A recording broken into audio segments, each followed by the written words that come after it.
Before this, I was kind of like, I don't care anymore. Now all of a sudden this has really woken me up to have that knowledge now that my body could be literally a ticking time bomb. I think, yeah, you know what, I really gotta start caring for myself.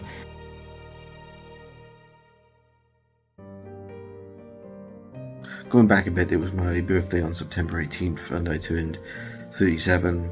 It was a lovely day. People got me some nice stuff, but it was also kind of a reminder that, you know, I'm reaching 40 almost and I haven't really achieved any life dreams. Or it's been quite a difficult period, and that was reflected very heavily in a Facebook post that I made. Came out of it that day, it was just like a Facebook vomit, and wasn't the wisest thing in the world to do. Like a lot of people privately messaging me, and I really did feel the warmth and the love, but I can understand also why a lot of people were alarmed. Even some thought it sounded quite suicidal.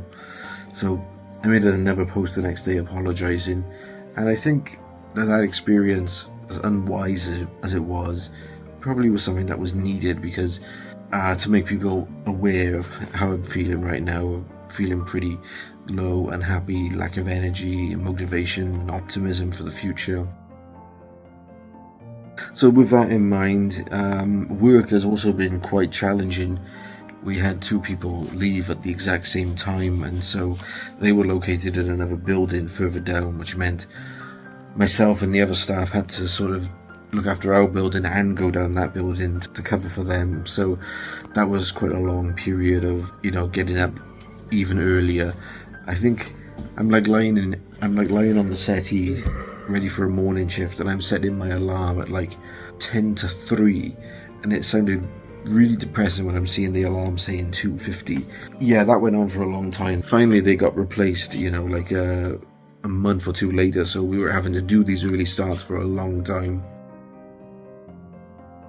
Speaking about movie projects, there was a short film that did come up that had been in my head for a while. A local actress just messaged me out of the blue. I think I may have had a bit of online communication with her before, and she said, hey, I'm looking to get some screenshots. I want to create a reel for myself. Let me know if you know of any directors who are doing short films. And I text back saying, well, it just so happens I've got one coming up now. And we did. We got it done in 2 hours, maybe 3 hours in one day. Filmed outdoor, filmed inside a flat. Okay, so if I start from looking at you and then I'll turn. Okay, right. Take 2. Did you want to say your line the same sort of thing? So your head is above mine. On my line, yeah. Just, yeah, okay. Okay. And then, yeah, you just look up and then keep your eyes sort of. Okay, yeah. Okay. Yeah, there it is. It's called Schedule. It was a very moving story of raising cancer awareness, and Rachel was a really cool person. I felt like she did an amazing job. But what was interesting, she challenged me a little bit and said, oh, have you got the full version of the film ready? And I just said, well, not really, it's only a short film. But I actually went home that night and started thinking, oh yeah, could a story like this be expanded into a full-length feature? So I was kind of thinking about that. And then that got me geared up to write another novel. I thought, right, if I can hit a target of 1,000 words a day and just get to about 40,000 words, I'll be happy. I'm up to about 5,000. I haven't done any more for a few days, but I'll certainly return to it. But the story was just coming to me, these ideas and this sequence and this world. The story is very moving and very powerful. On top of that, also, I had another frustrating case where my phone stopped working once again. You may remember in the previous video that one day it just wouldn't charge, and I had to spend quite a bit of money to get a new screen. Thank goodness that I was wise enough to go onto the computer and download all the video footage that I wanted from filming, downloaded all the audio recording and all the pictures that I wanted. It doesn't look like it's turning on anytime soon, but thank goodness, you know, I did the editing that I needed before it went, because now I've got a new phone, which is the one I'm holding in my hand here. Yeah, this will be the phone I'll be using from now on for filming. The camera is really cool. It's brilliant at night, which was reflected in this Halloween video. The contrast and the sharpness at night was really clear and really cool, so I'm looking forward to working with this camera. Another really surprising thing, a publishing company got back to me. We're delighted to offer you a publishing deal. So I was like, kind of like, oh my gosh, this is too good to be true kind of thing. That opportunity I was talking about. And then my wife and I looked at the email in a little bit more detail, and it wasn't quite what I was expecting. I did a little bit of research, and I learned a lot about publishing companies. First of all, I had to pay quite a bit of money to get a book published. And some of them told me straight out, some of us will do traditional publishing, which is they pay for everything and you get quite a bit of money if people want to buy the book. Or you do this hybrid publishing, which is you pay for it or some of it, and the royalties you don't get as much. Or the third option, which is probably the one that will happen eventually, is self-publishing through Amazon. I suppose you've got to start somewhere with these things, haven't you? So self-publishing it might be, but I've got to wait another 6 weeks till these other publishing companies get back to me.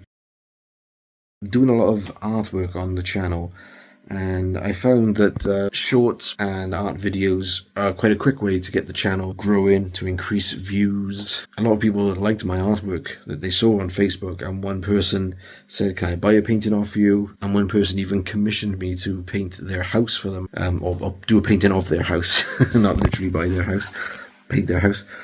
But yeah, I thought that was kind of really encouraging as well, that people are noticing these things and people do take notice. So that brought a lot of encouragement. Very easily to get discouraged through all this stuff. So overall, yeah, a lot's been happening in the last few months. Overall, the feeling has been a very lack of hope for the future. Almost feel like I have nowhere to go. When I think of the days ahead, it doesn't really thrill me to knowing things that it's going to remain exactly as they are. In many ways, I wish for something dramatic would happen, but as it so happens, I had a doctor's appointment, which I almost didn't go to because I had this spot at the bottom of my arm, and I had to wait 2 weeks for the appointment, and the spot had sort of got better during that time, but I thought, right, I still better go to the doctor's appointment. And it turned out that a lot of the things I've been going through, like dryness of mouth, sweating a lot in work, could be the sign of high blood pressure. I never understood high blood pressure in the past, and I did not know what those numbers meant, but mine was pretty high. It was something like 146 over 116. Other readings today now have been like 150 over 106. So in the hypertension stage 2 category, I think. So it's pretty high, not good. So I got to do a blood test next week, which will check for all different kinds of things, cancer, glucose, diabetes. And then the week after that, I got to do an ECG scan on the heart to monitor the heart rate. So yeah, I'm a little bit nervous. I got to admit that even though this has probably been going on for a long time, to know that to have that knowledge now that my body could be literally a ticking time bomb is not a good feeling. So I'll be sort of eager to get these next 2 weeks done. And it's sort of challenged me to maybe think about changing lifestyles, because before this I was kind of like, I don't care anymore because of unhappiness, lack of optimism. I don't really care what happens to me. Now all of a sudden this has really woken me up and sort of knocked some sense into me a little bit. I think, yeah, you know what, I've really got to start caring for myself. And the things that are bringing me unhappiness are sort of things out of my control, and I can't do much about that, but I can certainly do other things. I can certainly look after my body a lot better and do other things to make me healthier. So yeah, that's the position, friends. Thank you for everyone who's joined me on this journey. Thank you to my subscribers and those who have watched. I really appreciate it if you would like and subscribe to the channel and just support me as a creative artist who wants to get out there with music and creativity and art. And I'll certainly keep you posted on how these checkups go in the next couple of days. But thank you and take care.